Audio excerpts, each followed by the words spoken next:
Long as I wake up in the morning, I'ma get a bag. Get a bag, yeah, I'ma get a bag. Long as I wake up in the morning, I'ma get a bag.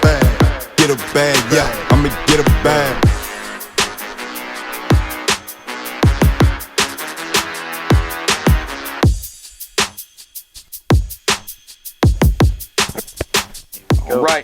All right. How is everybody doing tonight? Welcome to another episode of SportsBites. Glad that you guys are here with us this evening. I am your host, Randall Horn. Tonight, our guest, once again, 3 in a row, Mr. Three-Peat over here, 3 weeks in a row, my brother Don Schro. How we doing? On the other mic, we got our long-lost friend, haven't had him here in a few weeks, Robert Bialik. Robert, excited to have you back, man. Glad to be back. See you rocking the Orioles gear. Yeah. Smile on the face. It's been a good week. Yeah, man. Yeah. Great week for you guys. Orioles, big things coming. Well, let's get this thing started off. Just want to say this has been a big week for SportsBites. We've hit some big numbers this week that I am super excited about. As of the last checking just a couple minutes ago, we've got 83 subscribers to this channel. That is so much more than I could have ever imagined us having at this point in this awesome. This journey. And we hit the big 1,000 views total for the podcast. This is crazy. 1,000 views. That's pretty sweet. Almost 500 on the last one. Yeah, I mean, this is nuts, man. Like we're getting out there. Yeah, I'm out there for sure. Absolutely. I'm super excited. I'm pumped about this. Just wasn't expecting it quite this quick. All of a sudden, the ball started rolling, and it was just like boom, boom, boom. Awesome. Last week, everybody that watched saw we did our 50 sub giveaway. We got our guy Richard. We got some good SportsBites love coming to you. It's should be on its way here in a day or two, actually. With that being said, 83 subscribers. We're already 17 away from the second one. That's crazy to think about. We just did the 50 subscriber giveaway last week, and we're already talking about possibly the 100 subscriber giveaway next week. Should be there next week. Yeah, that's what I'm thinking. Should be there. I thought it was going to be this week, but I'm thinking that it's going to. Tough. It's going to. I think it's going to happen next week. Yeah, I think so. We've been saying it since the beginning of this. At 100, I mean, it's going to get bigger. 100 is going to be bigger than the 50. And then after the 100, we've got another one, and another one, and another one. Sound like DJ Khaled over here, and another one. Yep. They're going to get bigger every step of the way. So we've got the 100 subscriber giveaway. So if you're already a subscriber to the channel, tell your people, tell your friends, tell your family, tell people you think might be interested in it. Because the more subscribers, if you're a subscriber already, you're already in the giveaway. The more people we get in, that's just another entry for you for the next one. So help us get these 100 subscribers in here, these next 17. Help us spread the love, spread the word, spread the channel. We got a few subscribers in different states now. We're not just here in Virginia. We haven't just gotten our friends and family. Got our buddy Bjorn out in West Virginia. My good friend Lawrence out in Texas. Got a buddy in the Navies in Florida. Buddy out in California. Got our guy Andy McDonald in North Carolina. So we're trying to spread as the best we can. Yeah, just definitely got to keep them in different area codes, man. And that's the best way to spread the word, I think. And we're getting out there. Absolutely, definitely trying to do it big. We are branching out across the United States and even a little bit across the big blue pond out there. I know you've got a buddy. Oh yeah, biggest one, my buddy Jawad in Dubai, man. I appreciate everything. Yeah, you tuning in and just you being able to subscribe in general and just getting the word out to that community out there is awesome. So we most appreciate definitely, it, man. yeah. And we appreciate the support and the love from everybody. We thank y'all so much for being a part of this. We're excited to have everybody on as a part of this. And, we say it every time. What keeps us going, what helps the channel just build and grow is hit that like, hit that subscribe, comment, tell us what you like to hear, tell us what you don't like to hear. Tell us everything you can that interests you about this. Yeah, you want a shout-out at your mom's birthday? Put a comment on there. We'll give the shout-outs. Yeah. We're excited about this. We're excited to do these things, and that's we do this for y'all. This is for the fans. This is for everybody watching. We do this for y'all, and so we love the interaction. We love seeing the comments. We love seeing the fans reaching out. We love seeing that stuff, and so keep it up. Keep it coming. We want to hear it. We want to see it. That being said, we got a little bit of a different snack to touch on tonight. We've got a little review for these. I know, last couple weeks having Brent on. Brent's brought some pretty wild stuff. Not gonna lie, Brent has had some pretty good. Dude, he's been crushing it on the snacks. So, a little quick out of town visit yesterday, or last Saturday rather. We were looking for things to pick up. Rachel actually picked these up and asked if I thought these would be good, and I was like, hey, you know what? I'll try just about anything here on SportsBites. So, what we've got here tonight is Trader Joe's Snacky Clusters. Obviously, these picked up from Trader Joe's. Trader Joe's. Quick trip to Charlottesville over the weekend. So, we've got sea salt potato chips, corn chip dippers, and mini pretzel nuggets mixed in milk chocolate. Now, I don't know if those are all in each nugget, or if it's like a blend. You may get a potato chip, you may get a pretzel. It looks like it's a grab bag. It could be one or the other. That's what I'm thinking. So some of that I like, some of it I'm not a fan of. So we're going to see how this goes. Yeah. To be 100%, life is like a bag of clusters. You never know what you're going to get. Never. Ever. I will say this: I had the idea, and I ended up not doing it. We were at a candy store, and they had the world's hottest gummy bear, and I'm like, I don't know if you guys have seen the video of people doing the world's hottest gummy bear. I mean, this thing is insanely hot. Dude, I was totally going to do like a bag of Haribo gummy bears for the snack and just throw one in there and be like, that's fucked up. It is fucked up. And I wouldn't do that, and so I thought better of it. The one to eat it. But and that's exactly what would happen. Like I would be the one to get that thing, because I would have at least been fair. I wouldn't have looked at be hot. Huh? Gummy bears shouldn't be hot. Yeah. No, not on that level. Not on that. Like that thing is like ridiculously hot. All right, so I guess try them out. Let's see what we got here. Trader Joe's Snacky Clusters. Said potato chips. Potato chips. Basically, potato chips, Fritos, or pretzels.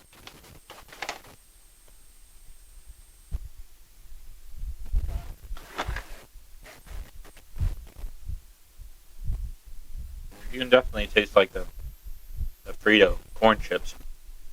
For sure. Not the Frito. That is just very interesting. Different.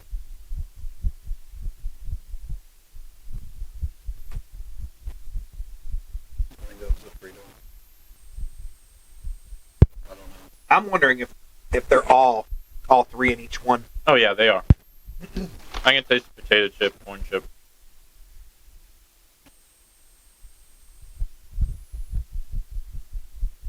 Pretty sure they're all three.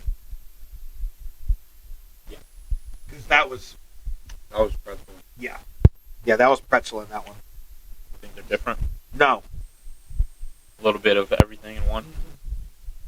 Honestly, the main thing you taste is chocolate. It's just chocolate. Yeah. Primarily chocolate covered. I get chocolate and salty. So that salty sweet thing's kind of working. It's always the best. Yeah, they're combo. pretty good. It's not. I wish you could snack taste at Trader Joe's. I wish you could taste the chip or the pretzel more. Mm-hmm. Yeah, mainly it was corn. Too much chocolate. I think it was like a chocolate covered Frito. Mainly tasted. Yeah, all I'm really getting is I'm getting some pretty good chocolate, and I taste more Frito than anything. Right. If I have to pick one out that I'm tasting, it's definitely the corn. Yeah. It's not bad though. No. I mean, I can dig on that for sure. For sure. Yeah, I can dig on that. I would definitely eat it. Oh yeah, 100%. Huh. Trader Joe's. Got to get some snacky clusters. We will revisit that here in just a little while. Got to get some snack ideas for the Super Bowl coming up. Yeah. Bunch of snack trays. So give us some ideas for that too. The more I'm sitting there like with it on my palate now, I'm like, I can dig that. That's pretty good. I would eat it. I just wish I could taste the pretzel a little more. Yeah. Chips, yeah. And it said, sea salt potato chips, that's probably where the majority of the salty flavor is coming from. Corn, just not a lot corn of that just potato sticks chip. out. Yeah, most definitely. Well, that was pretty good. I can dig it. moving right along, we're just gonna fire away on this thing tonight. We're just gonna start going at it. Start tonight. Let's talk about some NBA highlights, hot takes from this last week. We got a few of them going on. I know a big one right now. NBA expert over there. I know a big one right now. Got the Durant on tonight, baby. The Joel Embiid injury. So I don't think any one of us was surprised when it came across the ticker and was like, "Hey, Embiid hurt." Although from what I saw from the video, it looked like another player fell on him at one point, which I'm sure that's not helping things. It didn't help. But another MVP caliber season that he's played all the way through up to this point. You know, you've got All-Star weekend coming up. That's huge, man. Like it's huge. That's huge, Especially for the Sixers. Exactly. It's huge for the Sixers. For his MVP race, I don't think this injury is as huge because I don't think he was getting there anyway. He could only miss 5 more games the rest of the season to be eligible. He was not making it the rest of the season, only missing 5 games. Yeah. Yeah, he had missed a few. He had missed too many games early in the season. Right. That he's going to miss time. Yeah. They have to That's rest just him. how he's not going to play every game, and he can't. And so he wasn't going to get the MVP race. So, but this is big for the Sixers. They just need to hope that he's ready to go. I think how he got it last year, like you said, he had a really healthy year so far before the setback. Mm-hmm. They rested him almost the full amount last year, and he still got the MVP. I think they were trying to do the same thing this year. Every 3 or 4 games, give him some rest because he's a big guy. Yeah. Like, not only is he 7'2", whatever, he's like at least 250, 260 pounds, if not more. Yeah. I'm not sure of his weight, but that's a huge guy going up and down every game.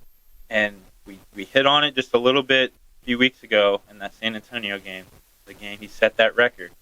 He went all out and played the whole game when he really didn't have to. Yeah. And, it just kind of kills me because, he's the centerpiece of that team. The reigning MVP. Without him, that team doesn't go anywhere in the playoffs. So, him just being hurt in general and then him having to recover and come back from it, might not be 100% the rest of the year. Who knows? Yeah. But, yeah, definitely a big loss. I don't know if he's ever 100%. No, but I think this year he's been great this year. He doesn't have to be 100%. Before that setback. He doesn't have to be 100% to be great. Oh, yeah. I agree.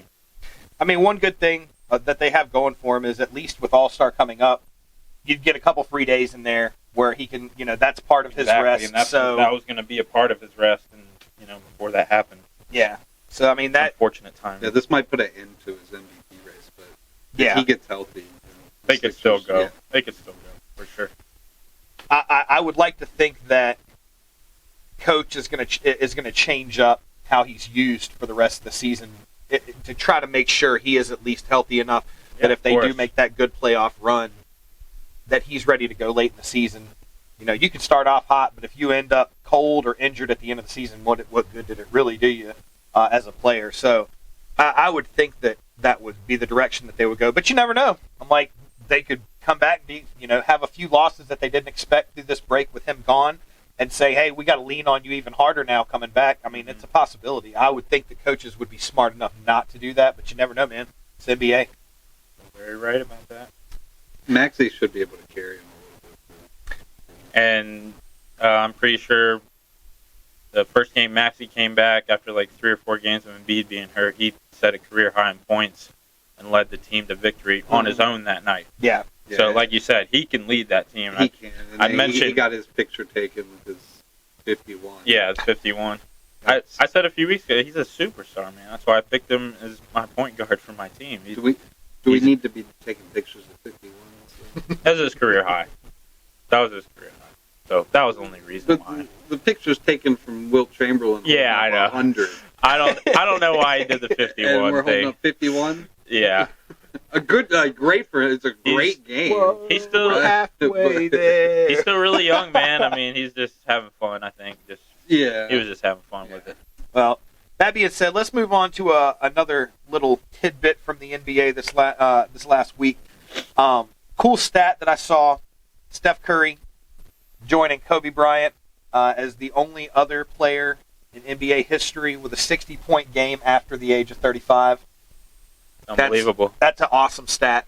So you're saying Steph's good? Steph Curry? He's good. I hadn't heard of the guy before this week, so He's all right. Yeah. Pretty good ball player. He's okay. uh, Just has a couple rings. I heard Steph Curry and thought it was a WNBA player, so I didn't know. So did Virginia Tech. Yeah, I mean, unfortunately, like you said, it's a great statistic, and Kobe. I'm not sure if he won that game that he scored 60 over the age of 35. I hope he did. I'm pretty sure he did. But Curry, unfortunately, he had a great night. Shot 10 threes. Was going off all night, and his boy Clay shot 4 for 19. And one of the big reasons down the stretch that they lost, he just couldn't hit a shot, and Curry was hitting everything. They were depending so much on him, and they ended up losing 134-141 in overtime to a Hawks team they got talent, but they're very vulnerable, and they shouldn't be beating a high caliber team like the Warriors. But yeah, it just sucks when you have those kind of stats and the team loses. An awesome it's not achievement as good. overshadowed by the L. It's always overshadowed, Yeah. just like Cat a few weeks ago. Yeah, I think that definitely probably has to have kind of just a crappy undertone to be like, I worked so hard, or I got this great achievement. And then you get the L on top of it. It's like, he wasn't even happy about it. I mean, I think it definitely takes something away from he it. doesn't care about for the stats player. right now. He cares about his team winning. Oh, absolutely. And I think that, that's a big thing for Curry is he's always seemed to be a pretty good team player. Yeah. Always. He wants the team to win, not himself. When the team wins, he wins. He doesn't look at it the other way. So, and like I said, it wasn't all Curry shooting. He had 28 shots, got 60 points. Clay had 19 shots. Yeah. He only made 4 of them. So I'm like, dude, you got to help him out a little bit. If you're shooting 20 shots. And that's that's a big one. We can go into some cold players. I know that you're talking about Clay right now. 4 for 19. That's a tough game. It's a tough game. That one gets in your head. It hasn't been just one game either. It's been a stretch. But that's what I'm saying. Bad games that they get in a player's head. 4 for 19 is. I mean, that's a tough game. But you figure how many games have been going down that slide. Every single one that you have that adds onto that slide just gets in your head even more, and it makes it harder to come out of that slump. And Clay, I mean, let's be honest, Clay's a great player. He is a great player. Players slump. They have rough times. Well, he's past his greatness. Players have slumps, but this isn't a slump. He's just injuries have caught up to him, and age. He's just not the same player. I still think he's got it. I mean, like you said, the injuries have definitely caught up with him. Curry hasn't had many injuries. He's had his own, obviously, but not as serious, I don't think. Yeah. Clay's was very serious. He took almost 2 years off from play. Came back and won a title with him. I'll give it to him. He had the craziest comeback I've ever seen as a player. But like Robert said, those injuries weigh down on a player over time, and they've been in the league together for a long time, doing great things, and Splash Brothers, and every reign has to come to an end. Though I'm not saying it's over. They have a few good years left at least. Robert's saying it's over. It is over. As far as championships, most likely it's over. As far as the Splash Player era and everything, just all those guys are just getting to be veterans. Obviously, Steph still has them. Yeah. But they don't have the team that they had in years past. Clay doesn't have it anymore. The team doesn't. Well, they got a lot in their run. Yeah, most definitely. They got some good young guys coming up for sure. But on top of that, let's talk about we'll stick with cold players for a second. I know you've been harping on the guy for at least a week or two now. Damian Lillard still having some struggles, man. Just hasn't And I can't take away from the player how good he is. He's going to be a Hall of Fame player. He's one of the best clutch players I've ever watched. He hit one of the best shots I've ever watched in a playoff game against the Houston Rockets team, Harden, Dwight Howard, and all of them. And he won the game in Portland, game-winning 3 to clinch the series and go on to the next round. He's going to be forever known as one of the best clutch players in history, but is that going to help your team win championships? He still has 0, and that's not his fault. It's because whatever team he goes to, they're not set up to win. Like the Bucks, when they won their championship, on that team, they had Dante DiVincenzo, Grayson Allen, Drew Holiday, and Giannis, Middleton, Lopez, all those guys. Now they got rid of 3 of their key parts. You see DiVincenzo, he's starting for the Knicks now, doing great things. Yeah. Grayson's doing great things in Phoenix. Drew's obviously doing great things in Boston. He's leading that team with a bunch of other leaders, and it's crazy that, he was just so valued, in my opinion. Like, he's a great player, and they thought him and Giannis were going to do it all this year, and they had a great start to the year. But you're starting to see on the defensive side of the ball, he can't guard the other point guard. It doesn't matter if he's a rookie, if he's been in the league 10 years, 1 year, he can't guard him. And the games that he's off on his 3, he's not productive for the team. Yeah. Like, I'm sorry. Like, he goes 3 for 13 from 3, 20 points, and he can't guard the other point guard, and he has 7 turnovers.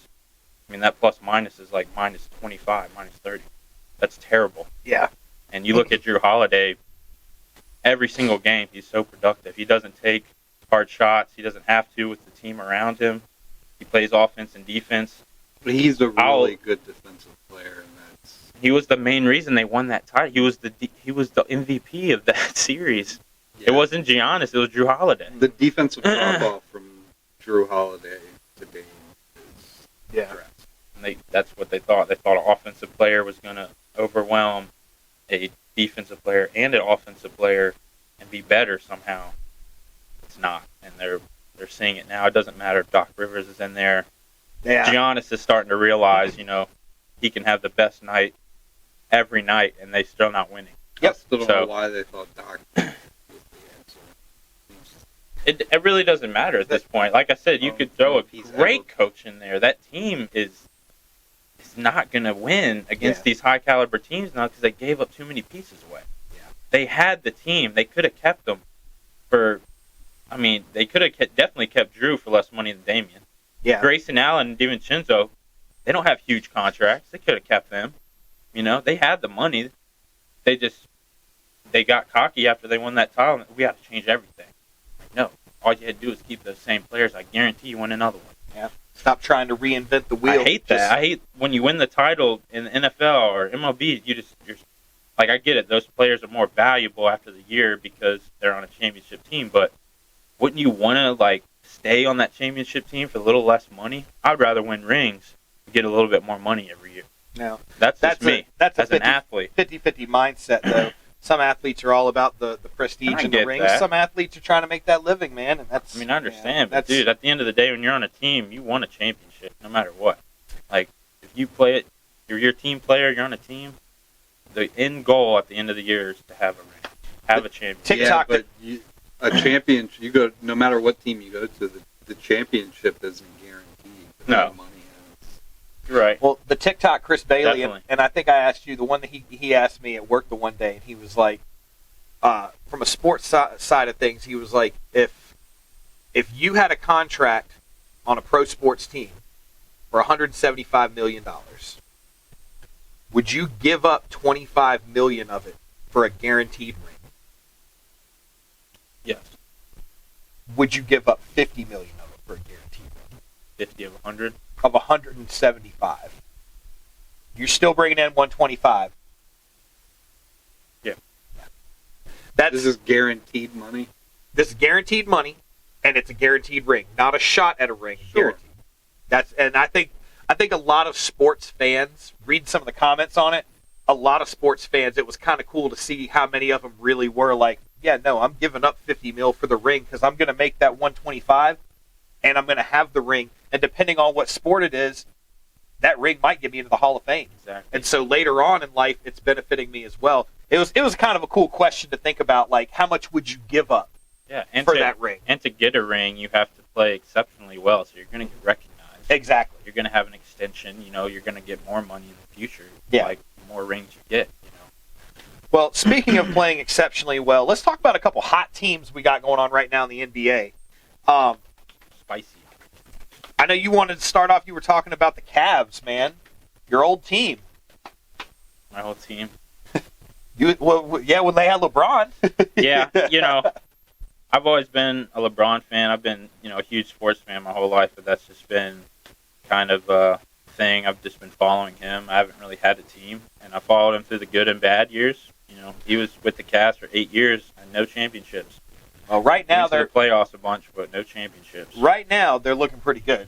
They're looking great with Donovan Mitchell, all those young cats out there. They got two big guys, Mobley and Jared Allen. They're just dominating down low every game. 14 of their last 15? 14 of the last 15. And they've been against good teams, too. They beat Milwaukee twice in that stretch. They beat the Clippers once.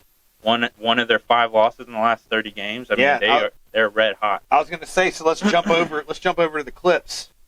25 of their last 30.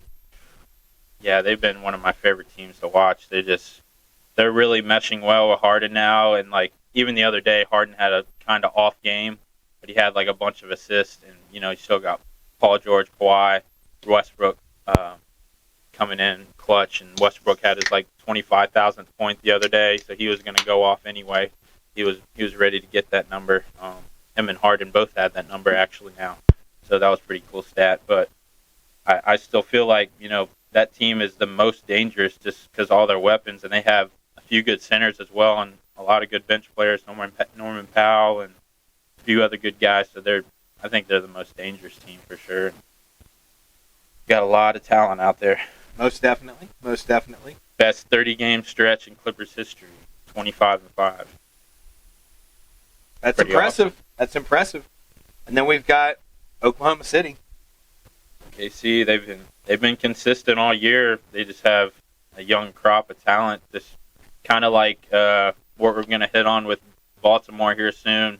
They just had that young crop of players, that good farm system come in all at once. And it was like once those players all got on the court together, they meshed so quickly. And like Gilgeous-Alexander, Chet Holmgren's first year this year, he's already looking like an all-star. Yeah. And the guy's like a stick man, like Wemby. He's not as tall, but he's literally a stick man. He can do it all. Steal, block, points. He shoots mid-range, free throws, threes. Like, he can do everything. So they just have so much talent out there. So sky's the limit for them. It really could go either way in the NBA. There's 7 to 8 hot teams that I could see winning it all. It's not like one dominant team this year. Obviously excluding the Celtics, but, you know, I feel like even they could get beat, honestly. Well, with that, between injuries, cold players that need to kind of pick their game up, and hot teams that need to keep the streaks going and stay hot throughout as far as they can, it's been a pretty crazy week in the NBA this week. Again, I think the Embiid injury really, like you said earlier, like I don't think it was necessarily surprising. No. But at the same time, the They could have avoided ramifications that has for the Sixers. They could have avoided it. Yeah. They were that game. You know, I'm not blaming that game, but after he hit 50, like midway through the third quarter, they were up. They were going to win the game. There's no reason to keep him in, and he wasn't even going against Wemby. He was going against Pop's bench. You know, like it wasn't even like he was, you know, scoring against, you know, these hot players. Like, what's the use at that point? Now, you know, come on. But well, whatever. That's life in the NBA. Let's move on to life in the NFL. Live and learn. Again, another big week. So building up for the Super Bowl. Pro Bowl week. Very interesting Pro Bowl week. Biggest week of the year. Right. It was exciting. It was exciting. It really was. You know, we had talked earlier about some Pro Bowl format. So the format of how it's running now and how different it is from years past. Even when you look back as far as like when it was just a Pro Bowl game. You came out there, you had two teams that came out there, and that's all they did is they came out and they played a game, and they kind of messed around on the field, and it was fun. I wouldn't say it was super exciting and interesting. This new format was exciting. You got a little bit of everything. You got, what the was it the precision passing competition? Yep. That was badass. That was cool. I really enjoyed it. Do you know what it reminded me of watching the precision passing thing? For some reason, it had this like aspect of like American Gladiators. Sure. All Yeah, the targets smoke was moving coming around. up. Dude, when I saw That was it, cool. that's all I could think of. I was like, dude, this is like straight up American Gladiators. I thought it was super cool watching that. Yeah, that Watching was some cool. of the other competitions. I mean, what do you think? What competitions did you like? I really liked how the whole new format they had with everything, like the flag football game. It wasn't even all at once. After every quarter, they did like a new challenge. Mm-hmm. And I really like, you hit on it. We talked before we set up here the lineman challenge where they had the obstacle course and all the linemen had to do the obstacle course. Yeah. And the three guys were pushing Kelsey at the end. And I can't remember who was on the AFC, but Kelsey was just yearning that thing, Well, you got trying to push their team to victory. So you've That was got awesome. you've got the AFC who's in the lead going into it, Right, yeah. and That was crazy. it was an awesome obstacle course up to that point. Like, I mean, it was cool to see these big guys go through this. Although they made a big deal, they were like they have to go through 3 sections of walls, and they're like in the first section's a relatively thin wall, in the second section, but the third section it's double wall. They're going to have a hard time going through this. Like, dude, these were linemen running through foam walls. They did not have a hard time. Like, dude, those walls. they could have moonwalked It through was those walls. crazy. But I thought that was kind of funny. But yeah, even that competition kind of still had that like American Gladiators sense. Like, what was that show? Like Nickelodeon Guts, like something like that. Right, kind of yeah, like Guts. that. It was. I just thought That's it. a Yeah, good had a one. really cool thing to it. So what Donnie's talking about, and hopefully we can make this work, is we've got the Kelsey video as the AFC and the NFC lined up to finish it up. We had, like I said, we had the AFC in the lead as they came around the corner for the last challenge. You got a center on each sled. Jason Kelsey on the sled for the NFC. These guys start pushing the sled. Dude from the AFC, I can't remember what player it was, what center it was that they had on the sled itself. But they start pushing him, and he's just sitting there. It wasn't a center. It was Myles Garrett. Was it Garrett? He was just pulling it back, and he thought he was doing something, but Kelsey was like yearning it, and he eventually got the lead at him because of that. Dude, yeah. So, yeah, just like seeing the video of him, like, ahead here. Myles Garrett is taking pictures. Jason Kelsey might be too heavy. Oh, he's not. Look at the NFC go. the man knew what to do. He was like, hey. He still wants to compete win so this. bad. And that's kind of what I wanted to hit on. It's a Pro Bowl. These guys are having fun. I know the big thing up in the air right now is Kelsey retirement. Whether he's officially or unofficially said it, talks have come out about him being done with his career. Moving on to spend time with family. Totally respect that. We've hit on it before. Do you think the Pro Bowl, for a guy who has kind of come out and said, like, hey, you say things when you're upset after a big loss. Sometimes you say things, you make quick decisions. Do you think something like that, where you see a guy with that look in his eyes who's still having a compete, now he's not playing a football game, but he's still out there, the camaraderie, the brotherhood, the fun, the compete that he still has. Do you think just the Pro Bowl has any effect on that? You think it can get in the mindset of a guy and make him think like, man, I'm going to miss this. I think I can do this one more time. It's possible. I don't think it has the weight to change his mind No? necessarily. If he's already on the fence? It's possible. I'm not in their head, so I don't. I've been hearing rumors that Travis is going to retire at the end of the season as well. So Really? what I'm thinking it could be is that Jason is saying, no, I'm not. I haven't announced anything. I'm not. Because I think they may possibly want to do it together on their podcast as like, we are both retiring from the NFL. That'd be huge. Right. That would be huge. But at the same time, like it just feels like an off season of him kind of letting loose. Like, not saying he doesn't all the time, but maybe we just see it more now because the Chiefs are still playing, so we've seen it. Yeah. But he's kind of let loose since the season has been over, almost kind of like his like a release. Yeah. Like weight off his shoulders.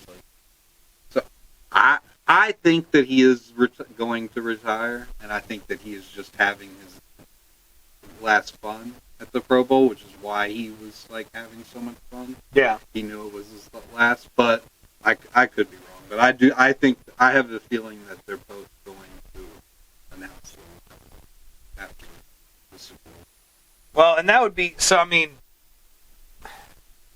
I've had my ups and downs with Travis, but the Kelce brothers are very entertaining, if nothing else. Extremely. Travis Kelce is going to go down as one of the best tight ends of all time. Statistically, breaking Jerry Rice's playoff record for receptions, like stuff like that, man. That doesn't happen every single day. Like these guys, like he is a special talent. Jason is a special talent. Both of these guys, I would love to see them both come back, just because of the electricity that they bring to the table. Like they bring electrifying. Like Jason Kelce, for a center to be electrifying, to describe a center as electrifying, he is. I'm like, you see some of the blocks and stuff the dude lays. I'm like, man, that's a big skilled reason veteran. that tush push was so successful. And I think it could be the tush push could be a reason why he wants to retire. Could be, and I mean, and we hit on it. He said it sucked. But I mean, and we hit on it before was that he talked about one of the reasons when they originally said something about him talking about retirement was he was like, Wednesday is the hardest day of the week for me. He said Wednesdays get harder and harder every week. He's like, you play on Sunday or Monday, we get Tuesday off, we go back into the practice facility on Wednesday to start practicing for the week, and he's like, it is harder to get back to 100% by Wednesday. Yeah, and I get it for a center and for most offensive linemen. That's got to be tough. Like, you are getting the hell beat out of you more than most players. I hope he retires as a Cowboys fan. Well, yeah. I think he has more. I think he has more in the tank. Like Travis was saying on their podcast, like the guy has more in the tank. Whether he wants to use it or not, it's his choice. That's another thing. I think a lot of players, especially players like Travis and Jason, who look like with their podcasts, like they want to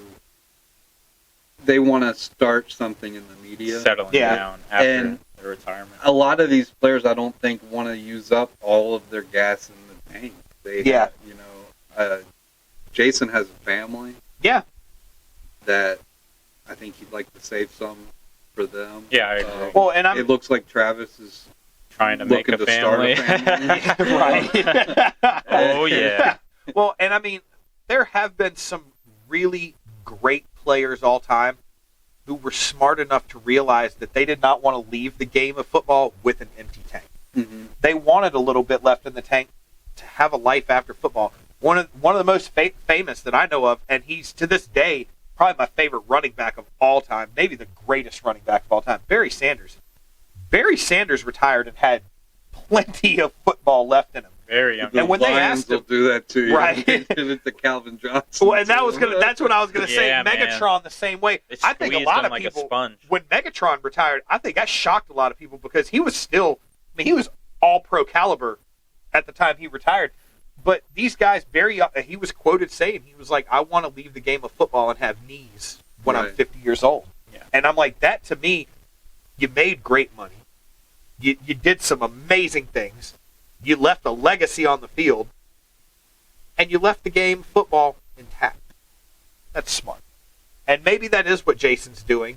And to be honest, he got a ring, prestigious career, multiple Pro Bowls. He has nothing more to prove. Absolutely. If he came back, it's because he wants to play, Yes. which is He really did win a title this fine. year, and he might have retired last year. Like if he wasn't trying to get a ring this year. Right. So. well. I will say wholeheartedly, if we would have gone and won a Super Bowl this year, he's 100%. gone. He's not coming I back. think he was gone if y'all won last year. I agree with you. I agree. That's with what I'm saying. I feel like he came back this year with the hope. Obviously, that great start, and then whatever happened in the last 7 games, we'll never know. That's why I think he's going. I just don't. I think he was so close to retiring last year. He was like, okay, I can do one more push. And I think you're right. I do think he's probably is gone. I just, as an Eagles fan, I'm like, not just because I'm like, he's a great center and I want us to have a great center. Like, I love the dude. He's going to be the next jersey on the wall just because he is one of the all-time greatest Philadelphia Eagles to ever play the game of football. I'm like, dude, I've got nothing but love and respect for the guy. I'm like... And I can see, I know it's like, a big push, but I can see him coming out of this retirement and with vengeance, and just hoping for one more good year because we have the same team, we have the talent, we got the guys. But nothing would it's make not you, like we. Nothing would we make don't you have the feel team. worse than him coming back in that first game in Sao Paulo, which we're about to talk about. Yeah. 4th and 1, tush push, and all of a sudden he rolls over and they're like, oh, Kelsey's down on the field and the dude tears his Achilles or something. Like, it can happen to anybody. Yeah. That would be a terrible feeling as an Eagles fan and as a sports fan in general to know that you had a dude who could have been right there. He could be sitting at home with family watching the game. Or he could be with his family in Sao Paulo watching the game. And he comes back and gets hurt because he tried to push it that little bit. That's happened before, too. I guess we'll find out in a couple weeks. Yeah, I was saying I don't see it. I'll give it a couple weeks after the Super Bowl, but I think it'll be pretty quick, actually. I think especially if Travis loses, he's definitely coming back.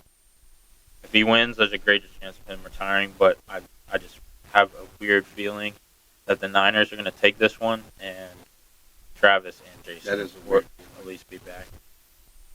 Well, that being said, week 1 next season be huge. Oh yeah. First Friday NFL game. The Eagles are playing in Sao Paulo. That's Brazil, baby. Brazil. The stadium. I was just saying earlier. First game ever. The stadium pictures I saw. It is immaculate, beautiful place. The Beautiful stadium atmosphere out there. I'm like, hell, the stadium looks nicer than just about any stadium that I've seen a team play football on in the States. Oh, yeah. It is beautiful. That'll be interesting. Another kind of accolade to the NFL, like spreading around. I know we have games in Mexico and games in, I think, Germany and London, this past year. So it's kind of cool to see the NFL branch out and do some of these things. It's a cool thing to see. Sao Paulo that's a distance. Yeah. Just great for the players and everybody else, the coaches, families, everything to just experience that. That could be like once in a lifetime thing. Like some of those people might not ever go to that kind of place again. So and on to be able to have a game there. On the flip side of it, they announced this week the 2026 FIFA World Cup. Location's going to be MetLife Stadium in New York.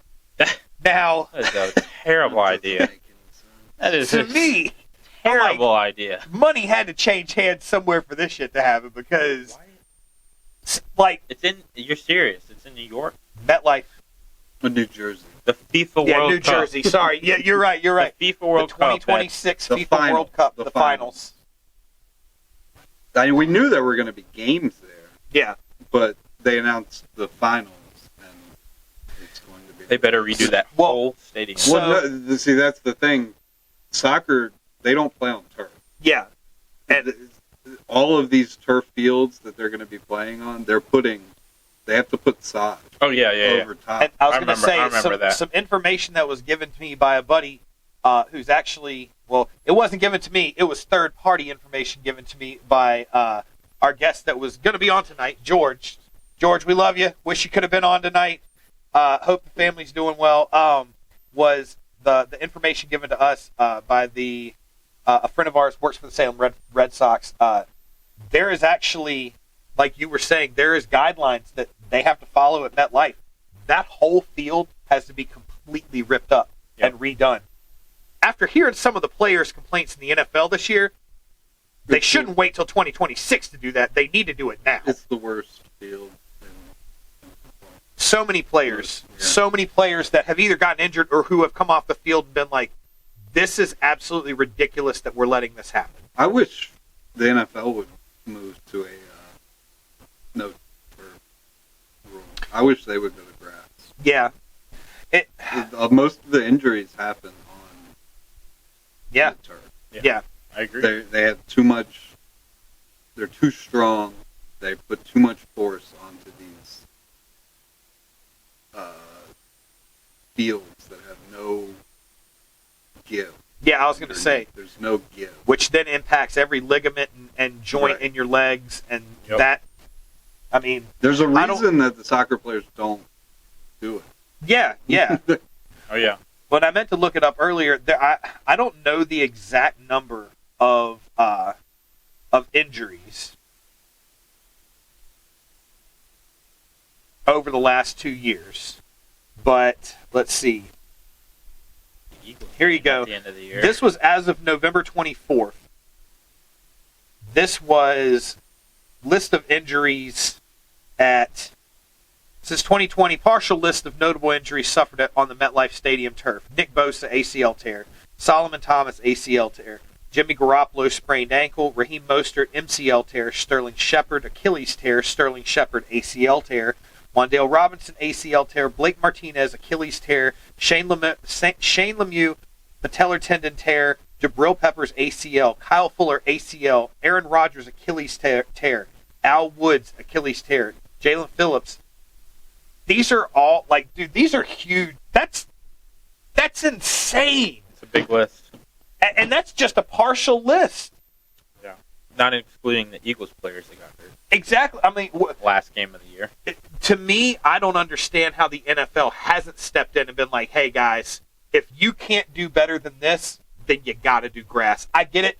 What they're going to say is they're going to be like, well, how are you going to dictate that to us and not other teams? Well, other teams' fields don't have a record number of injuries that are happening. Nobody gets hurt on their field.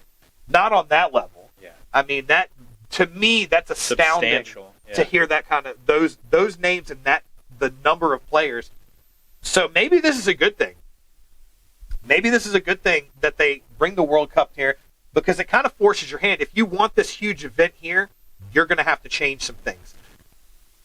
It's the most blah stadium, too, of all of the stadiums they're playing in. Yeah. It's the most blah. It is. For the final, I thought L.A. Yeah. Yeah, if you're going to have it in the United States, do it big.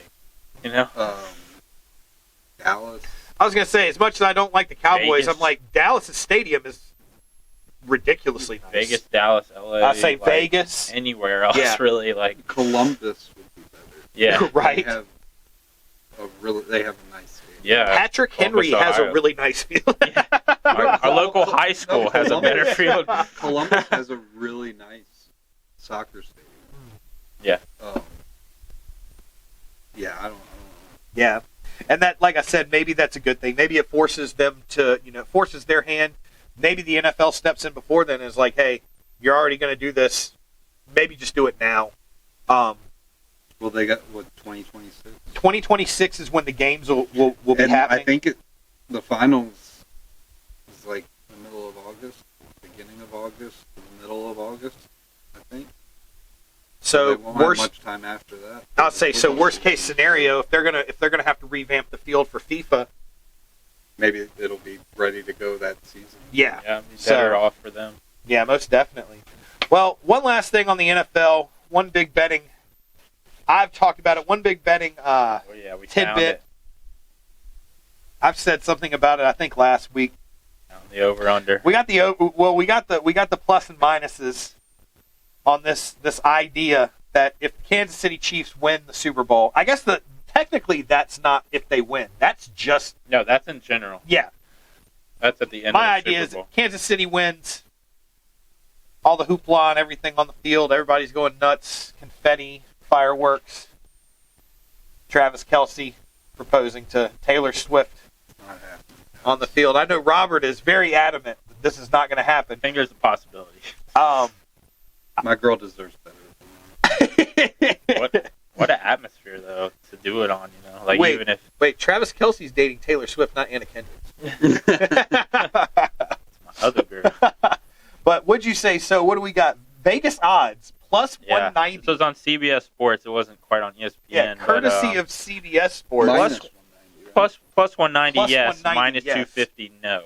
Oh, So plus, they're okay. going with your odds, obviously. Yeah. I'm just saying this. I have won money Plus on 190, Fanatics Sportsbook yes. on way worse odds than 190. I think there's a small possibility. They have to win the game first, I feel like. I think I that don't winning feel the like- game or losing the game changes it up. I feel It like, absolutely changes it up. yes, of It's course. Yeah. If You gotta the wait odds till were after. if they lost, then no would be like minus 1,000. Oh, God. Oh, yeah. yeah. For sure. But I agree. I just don't. I don't think that's gonna. I just don't think that she would want that to be on TV in the middle of a Super Bowl celebration. In the middle of the Taylor public Swift, eye, though? all over everything. Yeah, I don't She think loves eyes on her. Millions. that's what you think. I don't think she does. Like in some ways, but I think when she is at these football games, I don't think that's her. She wants the spotlight on Kelsey. I think she would rather it on, like, she's going there to support him. Yeah, and she said that. like they had footage of her this past weekend, and she saw that the camera was on her, and she had this look of disgust, and then it was still on her, and then you could see her mouth, "Please go away." Like she doesn't want. I get that. For sure. I don't think that's how she wants an engagement to happen. But I could be wrong, but I just don't. I think you got to give it to her. Like So those odds minus 250 for no, not I'm not betting on it. Yeah. you gotta give it to her though. Like Taylor Swift and Travis I will. Kelce. They're. I know you would, obviously. Gutter brain over here. He's like, Travis is gone, right? Travis Yeah. is not here, right? If Kelsey's not in the picture, but I'll say, about them both. They are both extremely talented, and like Randy was saying, he set all kinds of records. He broke all the best statistics. He's got championships. He's done everything an athlete could do. Just like Jason, there's not much else he needs to do to solidify himself as a Hall of Fame athlete. Taylor Swift, just hit on it real quick. I know, this does not have anything to do with sports, but, I'm a sports fan, and I love sports, and no sports was on the other night. So I just turned on the Grammys. You don't need an excuse to watch the Grammys. It's okay. But I personally have never watched the Grammys, ever in my life. I've caught little clips of it, but I've never watched it. I sat there and watched it, and Taylor won an award that no artist has ever won in history. Well, they've won, but she won her 4th Album of the Year award. No artist has ever accomplished that. That's just crazy to think about. Travis Kelce broke that, Jerry Rice record. Nobody ever thought that was going to be broken. Yeah.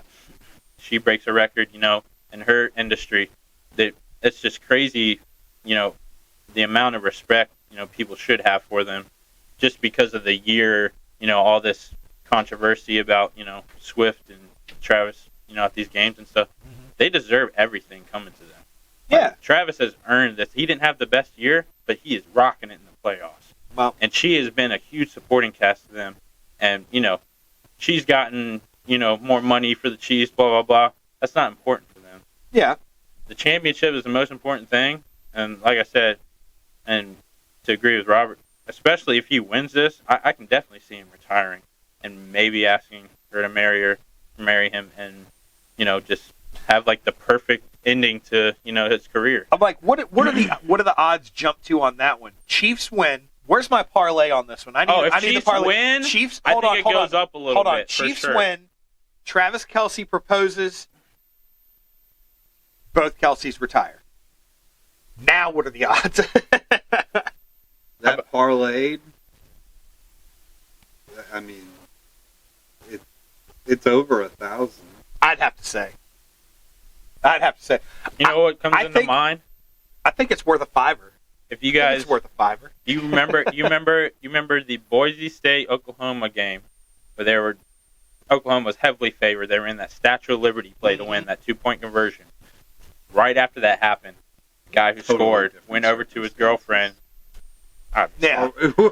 Obviously, but I can see this. I can see this happen. There's been plenty of proposals in football games. Ocho Cinco do that? That's the last one I remember. No, right. Chad Johnson did that. I'm pretty sure, didn't he? But did he win the title? No, he didn't win the title. Exactly. That's the most famous one, but there have been other ones. I can just see it happening. None of them. I can see Kelce scoring the game-winning touchdown. One of the greatest tight ends ever, and one of the greatest pop stars ever. Hey.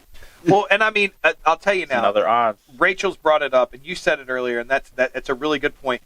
These two truly support each other.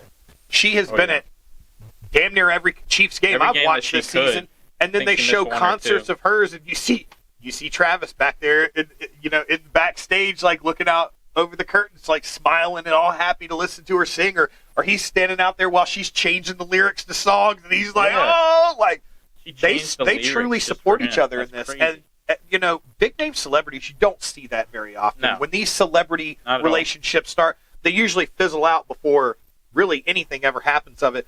This right here, I think the two of them truly do make a great couple. They do match very well. They support each other. Yeah. And I'll tell you, in 9 months, it's going to be great to hear Taylor Swift's song about breaking up with him. Mm-hmm. It's going to... Not kidding. I'm totally kidding. Totally kidding. I think they're the real deal. Yeah, I think that this one, this could be interesting to see what happens in the future for Travis Kelce and for Taylor Swift, and really for everybody we've talked about, Jason Kelce and MetLife Stadium. But I like those odds. Bottom line, I like those odds. If I can find a bookie to take that parlay I just talked about. I guess now that we've gotten rid of half of our viewers, right. Watch the viewers just. We can. Who do you have winning the game? Chiefs. Oh yeah, here we go. I'm still sticking with the Chiefs. You got to.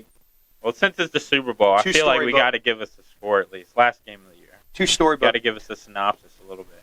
Me? You've been right almost every week, so you got. I did it last week, didn't I? I gave the score last week. You did? Yeah. The Super Bowl? Yeah. We did give the scores last week, didn't we? Yeah, and I can't remember what I called for that game. I called Chiefs. I want to say it was something like 31, like 23 or something like that over San Fran. I forgot. You're all right. Too much of a storybook game for the Chiefs in my book. Even though they won it last year, really wants to see it happen again. Not many teams have Not many teams have won 2 in a row either. Exactly. And Patrick Mahomes, amazing quarterback. He'll be a Hall of Fame quarterback. They have a stellar team. They have a team with some guys who showed some really bad slip-ups early in the season, who the coaches have really tightened up their game. Yeah. And they've got these guys, receivers especially. They got these guys pumping on all cylinders. They've got them sharp as attack, making plays.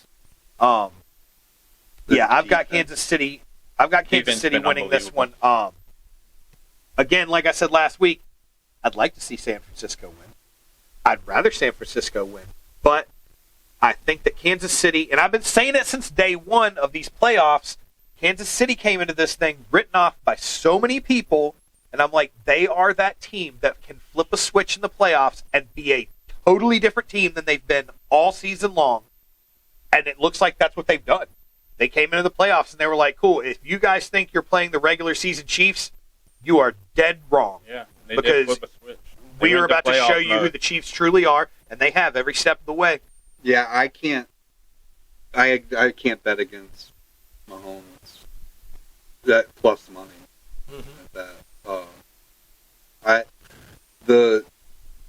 The Niners, in these playoffs they haven't looked good. Their defenses look bad against the run. Teams have been running all over them.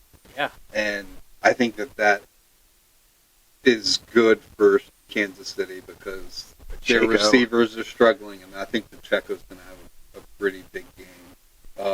I can't bet against Mahomes in this game. I'm putting 100 on the Chiefs money line. Absolutely. I've said to a lot of people, I'm like, what happened? Not last week, but the week before against Detroit. I'm like, okay, you let Detroit come out on fire, and then you fought and scratched and clawed all the way through the game, and then you basically blew them away at the end. Kansas City is not going to let you do that. They got a lot of bad coaching calls. If they Andy get Reid's up, not gonna do that. Kansas City gets up and shows any sign of dominance in that first half, the game is going to be over. Yeah, Brock Purdy, that's one of the few weaknesses I've seen in such a young player like him that he's had is he's inconsistent when it comes to being under the pressure of these big situations. He's done really good sometimes. He's had some really great flashes. He had a great one last against the Lions. Yes, and then I've seen him have some games where it was like, you can see that early NFL player in him still. This is the biggest game. This is the biggest setting that you're going to be in the NFL. It'll be interesting to see how this whole thing plays out. It's going to be tough against the way the Chiefs defense has been playing. It's been lights out. I have them 24-14. They're 24-14 Kansas City. Their secondary is just made every quarterback, maybe in the last 7-8 games, uncomfortable. They showed a stat of the second half points in the last 8 games for the Chiefs, all under 8. Yeah, including the Ravens game. Nobody can score on them in the second half. So that means even if they're up at halftime, by 3-6 points, they're making adjustments. Mm-hmm. They're not allowing the other team to score, and they are not making any mistakes in the second half. So they're playing perfect football right now. Yeah, obviously at the right time. Yeah, absolutely the right time. They just have the best time. They just have the right formula, man. Like last year, we did not play a perfect game.